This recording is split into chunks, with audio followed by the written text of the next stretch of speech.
given the S. But with the main contributors to the index, the big four banks, performing poorly so far in 2018, one begins to wonder where the index's recent outperformance has come from. Over the past year, the ASX 200 has gained 7.9%. Meanwhile, big bank shares such as Commonwealth Bank of Australia, ASX, CBA, and National Australia Bank Ltd, ASX, NAB, have shed 14.3% and 16.7% from their 52-week highs respectively, with the big four banks, given the S. But with the main contributors to the index, the big four banks, performing poorly so far in 2018, one begins to wonder where the index's recent outperformance has come from. Over the past year, the ASX 200 has gained 7.9%.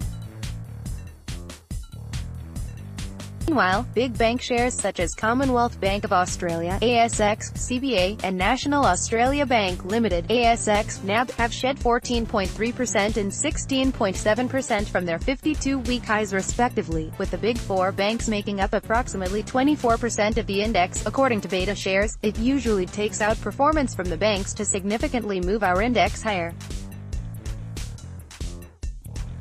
In order for the index to move higher against this strong headwind, others will need to contribute some seriously big gains. The recent underperformance of the banks is most likely due to the Financial Services Royal Commission, as investors speculate on the effect of recommendations by Justice Hayne on future bank profits and dividends. This has institutions and retail investors selling the banks and rotating their money into other stocks. One driving force for the index has been the resources sector.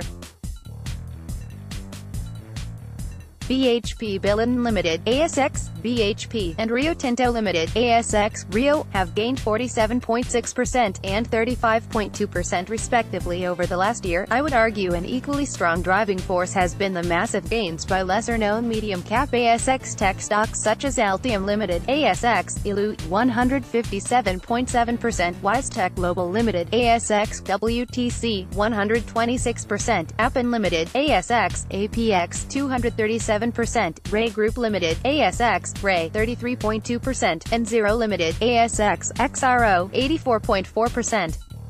Each of these five stocks have smashed the market over the last year. They do not have as large weightings on the index as the big banks, but when the gains are this big, they will influence the index. Great, let's just buy the Aussie tech stocks then. I hear you say, but unfortunately investing is not that simple. Investing returns are determined by the future performance of a business, but unfortunately looking in the rearview mirror does not help us in this regard. Not only is the performance of the company important, but also the price you pay to buy the shares.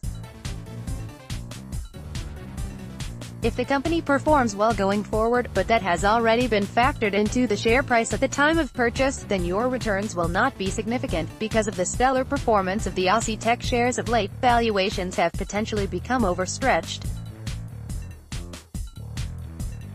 If this is the case, future returns could be much lower, or even negative, as the market re-rates the companies to more realistic valuations. Below I have included a table of some basic valuation ratios for the aforementioned companies, based off the most recent guidance provided by management. These numbers scream expensive on nearly all of the traditional valuation metrics. However, these are new-age businesses with extremely attractive economics. Businesses of this quality, they deserve to trade at a premium. How big of a premium, though, is the all-important question that can be difficult to answer. Personally, I think shares in Altium and Wisetech are too expensive to garner long-term outperformance. If I held these in my portfolio, I would definitely look to reduce my exposure. That's not to say the share price of these companies will not increase in the near term. Momentum trading can do extraordinary things. Short-term trading is a high-risk way to play the stock market though, and you can easily be caught out and suffer massive capital losses. Over the long-term, returns are determined by the price you pay and the performance of the business. I would say that REA Group and Appen are both holds at these levels, and the only company I would be comfortable buying at these prices is Xero. Motley Fool contributor Jacob Ballard owns shares of Appen Limited, BHP Billiton Limited, National Australia Bank Ltd, REA Group Limited, and Xero. The Motley Fool Australia owns shares of Appen Limited, National Australia Bank Ltd, and Zero.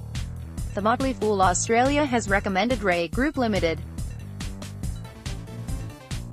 We fools may not all hold the same opinions, but we all believe that considering a diverse range of insights makes us better investors. The Motley Fool has a disclosure policy. This article contains general investment advice only, under AFSL 400,691. Authorized by Scott Phillips.